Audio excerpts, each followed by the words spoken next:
Hi, I'm Heaven and I'm the owner of the Bodhi Restaurant, and welcome to Conscious Cooking. I'm excited to be collaborating with Sally Hansen and Covergirl for World Vegan Day to celebrate their range of cruelty-free beauty and nail products. So today I'm going to show you how to make a plant-based tuna watermelon katsu with a spring salad. So you will have received a box from us which has all the ingredients in it, as well as step-by-step instructions on how to make this dish. Remove your watermelon from the bag and you can either place it on a drying rack or just pat it dry with a kitchen towel and set it aside on a plate. You're going to take the flour and add some water to it and then just give it a little whisk to get some of the lumps out. Take each watermelon slice and dip it in the flour and water mixture and then coat it well with your panko crumbs. Now, you can always double dip this if you like a thicker crust, or keep it like this if you want a thinner one.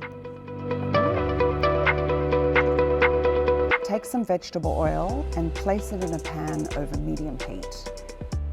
Then you're going to take your panko crusted watermelon and very gently place it into the hot oil, and you want to fry it until it's golden brown. This takes about 1 to 2 minutes on each side. Once you have that perfect golden brown crust, place it on a board and let it cool. While the watermelon is resting, we're going to start on the salad.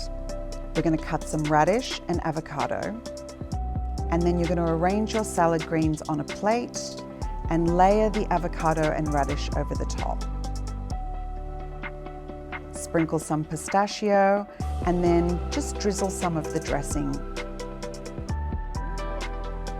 So to finish it off, you're going to take your watermelon and you're going to slice it to the desired thickness and place it on your plate. And there you have it, a vegan watermelon tuna katsu. I can't wait to see how your creations turn out, so make sure you tag and share with us on social media.